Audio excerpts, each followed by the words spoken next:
नमस्कार।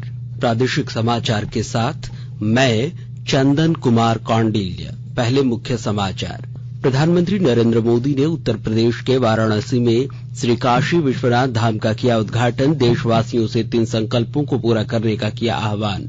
राज्यपाल सह कुलाधिपति रमेश बैस ने उच्च शिक्षा के विकास में आ रही अड़चनों और व्यवधानों को दूर करने का दिया निर्देश। झारखंड उच्च न्यायालय में रिम्स में खाली पदों पर नियुक्ति के मामले पर हुई सुनवाई। राज्य सरकार को जल्द से जल्द खाली पदों पर नियुक्त करने का दिया आदेश। और राजधानी रांची समेत राज्य के कई इलाकों में रात के न्यूनतम तापमान में 3 डिग्री सेल्सियस तक की गिरावट, ठंड के बढ़ने के आसार। और समाचार से पहले एक जरूरी संदेश। देश कोविड टीकाकरण अभियान के अंतर्गत 150 करोड़ टीके लगाने की दिशा में निरंतर आगे बढ़ रहा है। कोरोना वायरस का नया वेरिएंट मिलने की चिंताएं बढ़ी हैं। आपसे हमारी अपील है कि यथाशीघ्र दोनों टीके लगवाएं और अन्य लोगों को भी टीके लगवाने के लिए प्रेरित करें। और कृपया 3 सरल उपायों का पालन अवश्य करें। मास्क पहने, 2 गज की सुरक्षित दूरी बनाए रखें, हाथ और चेहरा साफ रखें। कोविड से संबंधित किसी भी जानकारी और मार्गदर्शन के लिए राष्ट्रीय हेल्पलाइन नंबर 011-23-97-8046 और 1075 पर संपर्क करें। वहीं राज्य हेल्पलाइन नंबर 104 पर भी संपर्क किया जा सकता है। और अब समाचार विस्तार से। प्रधानमंत्री नरेंद्र मोदी ने आज उत्तर प्रदेश के वाराणसी में श्री काशी विश्वनाथ धाम का उद्घाटन किया। इस अवसर पर प्रधानमंत्री ने कहा कि काशी विश्वनाथ धाम न केवल भव्य इमारत है, बल्कि हमारी सनातन संस्कृति और हमारी आध्यात्मिक बल का प्रतीक भी है। उन्होंने कहा कि यह भारत की पुरातनता, परंपराओं और हमारी ऊर्जा और गतिशीलता का प्रतीक है। इस दौरान प्रधानमंत्री ने देशवासियों से 3 संकल्पों को पूरा करने का आह्वान किया। हमारे देश के लिए 3 संकल्प चाहता हूं और बाबा की पवित्र धरती से मांग रहा हूं। पहला, स्वच्छता। दूसरा, सृजन। और तीसरा, आत्मनिर्भर भारत के लिए निरंतर प्रयास। स्वच्छता जीवन शैली होती है, स्वच्छता अनुशासन होती। ये अपने साथ कर्तव्यों की एक बहुत बड़ी श्रृंखला लेकर आती है। भारत चाहे जितना ही विकास करे, स्वच्छ नहीं रहेगा, हमारे लिए आगे बढ़ पाना मुश्किल होगा। इस दिशा में हमने बहुत कुछ किया है, लेकिन हमें अपने प्रयासों को और बढ़ाने होंगे। कर्तव्य की भावना से भरा आपका एक छोटा सा प्रयास देश की बहुत मदद करेगा। गंगा जी की स्वच्छता के लिए उत्तराखंड से लेकर बंगाल तक कितने ही प्रयास चल रहे हैं। नमामि गंगे अभियान की सफलता बनी रहे, इसके लिए हमें सजग होकर काम करते रहना होगा। श्री मोदी ने यह भी कहा कि आज काशी इतिहास रच रहा है और हमारा सौभाग्य है कि हम इसके साक्षी हैं। प्रधानमंत्री ने इस भव्य परिसर के निर्माण में शामिल प्रत्येक कार्यकर्ता का आभार व्यक्त किया। इससे पहले प्रधानमंत्री ने काशी के रक्षक के रूप में जाने जाने वाले काल भैरव मंदिर में पूजा अर्चना की। इसके बाद प्रधानमंत्री ने पवित्र गंगा में डुबकी लगाई और काशी विश्वनाथ गलियारे से होते हुए पवित्र गंगा जल लेकर काशी विश्वनाथ धाम पहुंचे। इधर प्रदेश भारतीय जनता पार्टी की ओर से राज्य के सभी मंडलों में काशी विश्वनाथ धाम कॉरिडोर के लोकार्पण समारोह का लाइव प्रसारण किया गया। पूर्वी सिंहभूम जिले के जमशेदपुर स्थित सिद्धगोड़ा सूर्यधाम मंदिर परिसर में भी इस कार्यक्रम का सीधा प्रसारण किया गया, जहां पार्टी के कार्यकर्ता और श्रद्धालु थे। मौके पर पूर्व मुख्यमंत्री और पार्टी के राष्ट्रीय उपाध्यक्ष रघुवर दास ने कहा कि काशी को विश्व की आध्यात्मिक राजधानी बनाने का काम प्रधानमंत्री नरेंद्र मोदी ने किया है। संसद पर आतंकवादी हमले की 20वीं बरसी पर दोनों सदनों ने लोकतंत्र की रक्षा में प्राणों की आहुति देने वालों को आज श्रद्धांजलि दी। दोनों सदनों ने आतंकवाद से लड़ने के अपने दृढ़ संकल्प को भी दोहराया। वर्ष 2001 में आज ही के दिन आतंकवादियों ने संसद पर आतंकी हमले की कोशिश की थी, लेकिन देश के बहादुर जवानों की समय पर कार्रवाई से उनके नापाक इरादों को विफल कर दिया गया। राज्यसभा की बैठक शुरू होते ही आज सभापति एम वेंकैया नायडू ने कहा कि सदन हमारे सुरक्षा कर्मियों के सर्वोच्च बलिदान को कृतज्ञता के साथ याद करता है। उधर लोकसभा की कार्यवाही शुरू होते ही लोकसभा अध्यक्ष ओम बिरला ने कहा कि संसद के सुरक्षा में लगे जवानों, दिल्ली पुलिस और सीआरपीएफ के सुरक्षा कर्मियों ने लोकतंत्र के मंदिर की रक्षा में सर्वोच्च बलिदान दिया है।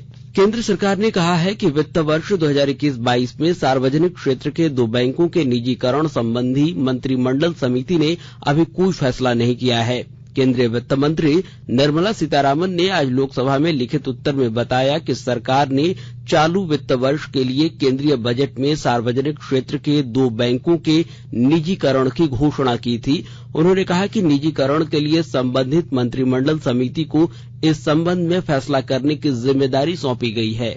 और इधर केंद्र सरकार ने जनजातीय क्षेत्रों के लिए विशेष केंद्रीय सहायता योजना के तहत 2020-21 में राज्यों को करीब 80,000 करोड़ रुपए जारी किए हैं। लोकसभा में पूरक प्रश्न के उत्तर में जनजातीय मामलों के केंद्रीय मंत्री अर्जुन मुंडा ने कहा कि जनजातीय उप योजना के तहत यह राशि जनजातीय क्षेत्रों में शिक्षा, स्वास्थ्य, कृषि, बागवानी, पशुपालन, पेयजल, स्वच्छता, सड़क संपर्क, कौशल और उद्यमिता विकास, आजीविका तथा आय सृजन गतिविधियों के लिए जारी की गई है। श्री मुंडा ने बताया कि अब तक केवल 29,000 करोड़ रुपए की परियोजना के लिए ही उपयोग प्रमाण पत्र जमा कराए गए हैं। केंद्रीय मंत्री ने बताया कि नीति आयोग ने संबंधित राज्यों में जनजातीय उप योजना के लिए विशेष केंद्रीय सहायता के लागू होने के प्रभाव का मूल्यांकन किया है। राज्यपाल सह कुलाधिपति रमेश बैस ने आज उच्च एवं तकनीकी शिक्षा विभाग के अपर मुख्य सचिव के खंडेलवाल ने राजभवन में मुलाकात की। मौके पर राज्यपाल ने श्री खंडेलवाल के साथ राज्य में उच्च शिक्षा के विकास के प्रति प्रतिबद्धता प्रदर्शित करते हुए विद्यार्थियों को गुणात्मक शिक्षा प्रदान करने, विश्वविद्यालयों में बेहतर आधारभूत संरचनाएं विकसित करने एवं उच्च शिक्षा को युवाओं के बीच सर्वसुलभ बनाने पर चर्चा की। इस दौरान राज्यपाल ने कहा कि उच्च शिक्षा की स्थिति में सुधार लाना नितांत आवश्यक है और ये उनकी प्राथमिकता भी है। राज्य में शैक्षणिक वातावरण बेहतर हो, इसके लिए निरंतर प्रयास करने की जरूरत है। उन्होंने उच्च शिक्षा के विकास में आ रही विभिन्न अड़चनों और व्यवधानों को दूर करने का निर्देश दिया।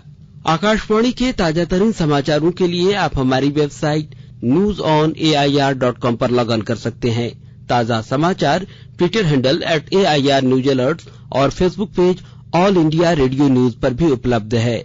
आप प्रादेशिक समाचार एकांश के ट्विटर हैंडल @AIR News _ और फेसबुक पेज, इंस्टाग्राम पेज और YouTube channel AIR News Ranchi पर भी हमारे बुलेटिन सुन सकते हैं। प्रादेशिक समाचार आप आकाशवाणी रांची से सुन रहे हैं और अब पेश है कोरोना से बचाव के कुछ संदेश। कोविड-19 से बचाव और सुरक्षित रहने के 3 उपाय। मास्क लगाएं, 2 गज दूरी है जरूरी, सुरक्षित दूरी रखें, हाथ और मुंह साफ रखें।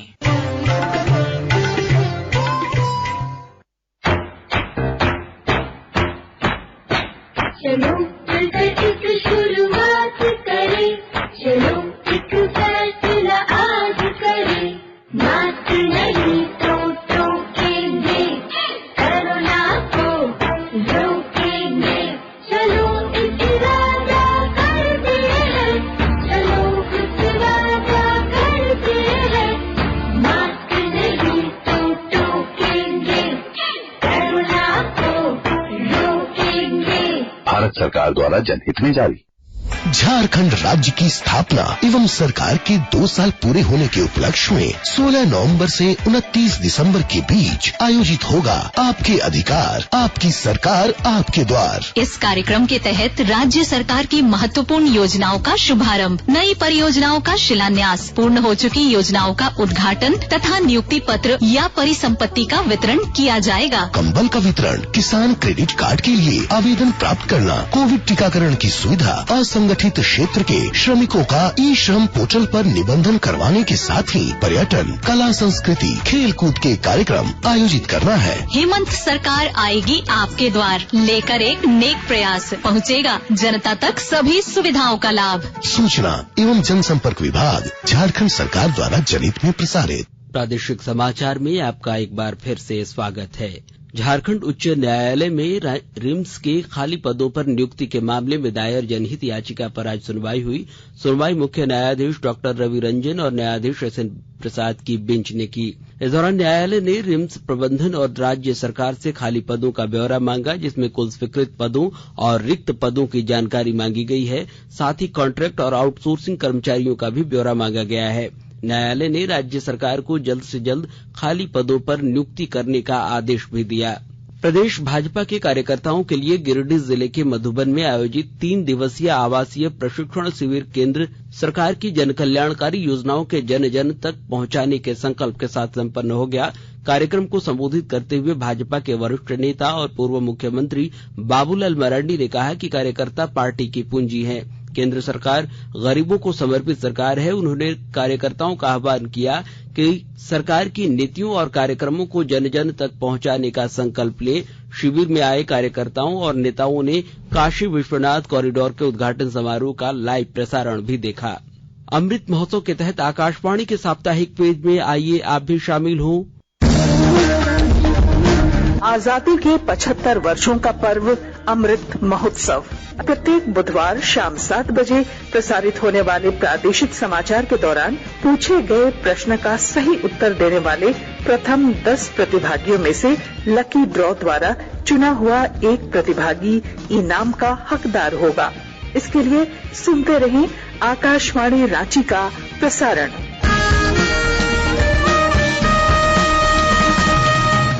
जागो ग्राहक जागो, जागो ग्राहक जागो।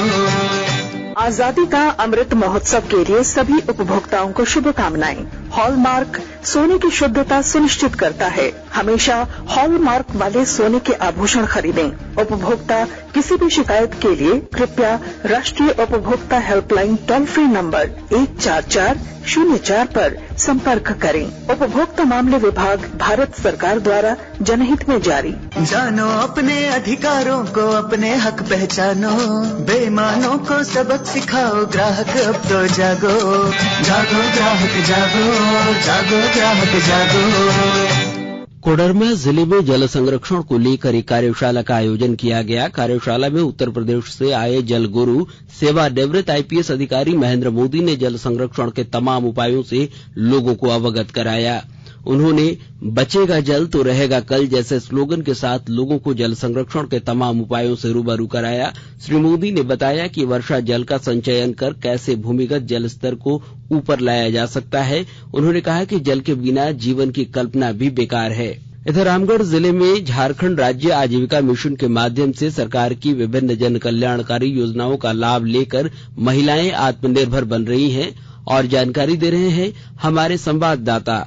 झारखंड राज्य आजीविका मिशन रामगढ़ के लोगों के लिए वरदान साबित हो रहा है। इसके माध्यम से सरकार की विभिन्न जन कल्याणकारी योजनाओं का लाभ लाभुकों को दिया जा रहा है। जेएसएलपीएस इसमें इसलिए भी सहायक साबित हो रहा है क्योंकि इसके द्वारा सुदूर ग्रामीण क्षेत्र के लोगों को सरकार की जन कल्याणकारी योजनाओं के बारे में जागरूक किया जा रहा है। रामगढ़ जिले में दर्जनों ऐसी महिलाओं की स्वयं सेवी सहायता समूह कार्य कर रही है, जिनसे जुड़कर ग्रामीण महिलाएं आत्मनिर्भर बनने की ओर अग्रसर हैं। इस मुद्दे पर बात करते हुए कई महिलाओं ने बताया कि पहले घर चलाने में तथा बच्चों को पढ़ाने में काफी दिक्कतें आती थी, लेकिन अब हम लोग स्वयं सेवी सहायता से जुड़कर एक निश्चित आमदनी कर लेती हैं। कौशल किशोर तिवारी, आकाशवाणी समाचार, रामगढ़।